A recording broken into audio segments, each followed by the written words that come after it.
ಪತಾಕೆ ಹಾರುವಂತ ಸಂದರ್ಭ ಬರೋಬ್ಬರಿ 9 ತಿಂಗಳು ಅಂದ್ರೆ 286 ದಿನಗಳ ಕಾಲ ಅಂತಾರಾಷ್ಟ್ರೀಯ ಬಾಹ್ಯಾಕಾಶ ಕೇಂದ್ರದಲ್ಲಿ ಸಿಲುಕಿಕೊಂಡಿದ್ದ ಭಾರತೀಯ ಮೂಲದ ಗಗನಯಾತ್ರಿ ಸುನೀತಾ ವಿಲಿಯಮ್ಸ್ ಹಾಗೂ ಬುಚ್ ವಿಲ್ಮೋರ್ ಅನ್ನ ಅತ್ಯಂತ ಸುರಕ್ಷಿತವಾಗಿ ಭೂಮಿಗೆ ಕರೆತರಲಾಗಿದೆ. ಮಂಗಳವಾರ ರಾತ್ರಿ 8:35ಕ್ಕೆ ಬಾಹ್ಯಾಕಾಶದಿಂದ ಪಯಣ ಆರಂಭ. ಭಾರತೀಯ ಕಾಲಮಾನ ನಸುಕಿನ 3:28ಕ್ಕೆ ಲ್ಯಾಂಡಿಂಗ್. ಬಾಹ್ಯಾಕಾಶ ಕೇಂದ್ರದಿಂದ ನಿರಂತರ 17 ಗಂಟೆಗಳ ಸಂಚಾರ. ಫ್ಲೋರಿಡಾ ಸಮುದ್ರದಲ್ಲಿ ಬಿದ್ದ ಸ್ಪೇಸ್ ಎಕ್ಸ್ ಕ್ರೂ ಡ್ರ್ಯಾಗನ್ ನೌಕೆ.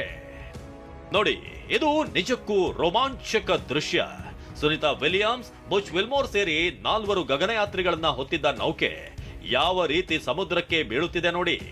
ಭಾರತೀಯ ಕಾಲಮಾನ ಮಂಗಳವಾರ ರಾತ್ರಿ 8:35ಕ್ಕೆ 400 ಕಿಲೋಮೀಟರ್ ದೂರದ ಅಂತಾರಾಷ್ಟ್ರೀಯ ಬಾಹ್ಯಾಕಾಶ ಕೇಂದ್ರದಿಂದ 4 ಗಗನಯಾತ್ರಿಗಳನ್ನ ಹೊತ್ತ ಸ್ಪೇಸ್ ಎಕ್ಸ್ ನ ಕ್ರೂ ಡ್ರ್ಯಾಗನ್ ಬಾಹ್ಯಾಕಾಶ ನೌಕೆ ಭೂಮಿಯತ್ತ ಪ್ರಯಾಣ ಆರಂಭಿಸಿತ್ತು. ನಿರಂತರ 17 ಗಂಟೆಗಳ ಪ್ರಯಾಣದ ಬಳಿಕ ಭಾರತೀಯ ಕಾಲಮಾನದ ಸರಿಯಾಗಿ ಇಂದು ನಸುಕಿನ 3:28ಕ್ಕೆ ಅಮೆರಿಕದ ಫ್ಲೋರಿಡಾ ಸಾಗರದಲ್ಲಿ ಸ್ಲಾಶ್ ಲ್ಯಾಂಡಿಂಗ್ ಆಗಿದೆ. Time and you're down from Wilmore of crew to plane and their Bluebird Day on Earth.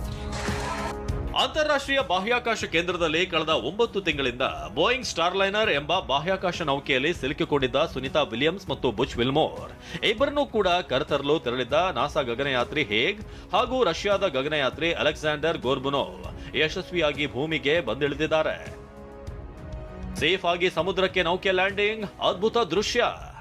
Space X Dragon spacecraft the crew 9 ಭೂಮಿಯ ಗುರುತ್ವಾಕರ್ಷಣೆಗೆ ಒಳಪಡುತ್ತಿದ್ದಂತೆ ತನ್ನ ವೇಗ ಕಡಿಮೆ ಮಾಡಿಕೊಳ್ತು. ನೌಕೆ ಸಮುದ್ರದತ್ತ ಧಾವಿಸುವಾಗ ಪ್ಯಾರಾಶೂಟ್ಗಳು ತೆರೆದುಕೊಂಡು ಮೊದಲಿಗೆ ಸ್ಪೇಸ್ ಎಕ್ಸ್ ಡ್ರ್ಯಾಗನ್ ನೌಕೆಯನ್ನ ಸ್ಥಿರಗೊಳಿಸುವುದಕ್ಕೆ 2 ಡ್ರೋಗ್ ಪ್ಯಾರಾಶೂಟ್ಗಳನ್ನ ತೆರೆಯಲಾಯಿತು. ಆ ನಂತರ ಲ್ಯಾಂಡಿಂಗ್ ಆಗಲೆಂದು ನೌಕೆಯ ವೇಗ ಮತ್ತಷ್ಟು ಕಡಿಮೆ ಮಾಡೋದಕ್ಕೆ ಮೇನ್ ಆಗಿದ್ದ 4 ಪ್ಯಾರಾಶೂಟ್ಗಳನ್ನ ತೆರೆಯಲಾಯಿತು.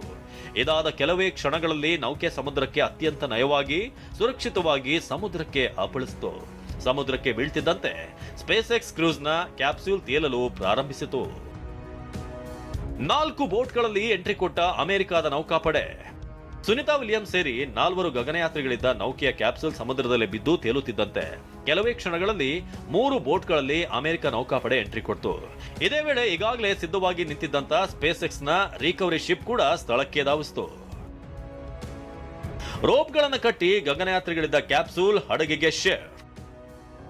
ಕ್ಯಾಪ್ಸ್ಯೂಲ್ನಿಂದ ಹೊರಬರುತ್ತಿದ್ದಂತೆ ಕೈ ಬೀಸಿದ ಸುನೀತಾ ವಿಲಿಯಮ್ಸ್. ನಂತರ ನೌಕಾಪಡೆ ಸಿಬ್ಬಂದಿ ಹಾಗೂ ಸ್ಪೇಸ್ ಎಕ್ಸ್ ನ ರಕ್ಷಣಾ ಸಿಬ್ಬಂದಿ ಮೊದಲಿಗೆ ಗಗನಯಾತ್ರಿಗಳಿದ್ದ ಕ್ಯಾಪ್ಸೂಲ್ ನಿಯಂತ್ರಣಕ್ಕೆ ರೋಪ್ಗಳಿಂದ ಕಟ್ಟಿ ಹಡಗಿನ ಬಳಿ ಎಳೆದೊಯ್ತು. ಬಳಿಕ ಅತ್ಯಂತ ನಾಜೂಕಾಗಿ ಕ್ಯಾಪ್ಸೂಲ್ ಅನ್ನ ಹಡಗಿಗೆ ಶಿಫ್ಟ್ ಮಾಡಿದ್ರು. ಇದಾದ ಕೆಲವೇ ಹೊತ್ತಿನಲ್ಲಿ ನಟ್ಟು ಬೋಲ್ಟ್ಗಳಿಂದ ಟೈಟ್ ಆಗಿದ್ದ ಕ್ಯಾಪ್ಸೂಲ್ ನ ಡೋರ್ ಅನ್ನ ತೆಗೆಯಲಾಯಿತು. ಇದನ್ನ ಹ್ಯಾಚ್ ಓಪನ್ ಅಂತ ಕರೆಯಲಾಗುತ್ತೆ.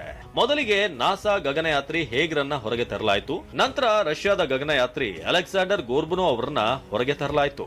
ಇವರಿಬ್ರು 8 ದಿನಗಳ ಹಿಂದಷ್ಟೇ ಬಾಹ್ಯಾಕಾಶ ಕೇಂದ್ರದಲ್ಲಿ ಸಿಲುಕಿದ್ದ ಸುನೀತಾ ಹಾಗೂ ವಿಲ್ಮೋರ್ ಅವರನ್ನ ಕರೆತರಲು ಹೋಗಿದ್ದವರು. ತಕ್ಷಣ ಎದ್ದು ನಿಲ್ಲೋದಕ್ಕೆ ಆಗದೆ ಇದ್ರೂ ಕೂಡ ಇವರಿಬ್ಬರ ದೇಹ ಸ್ಥಿತಿಯಲ್ಲಿ ಅಷ್ಟಾಗಿ ಬದಲಾವಣೆ ಕಂಡು ಬಂದಂತೆ ಕಾಣಲಿಲ್ಲ.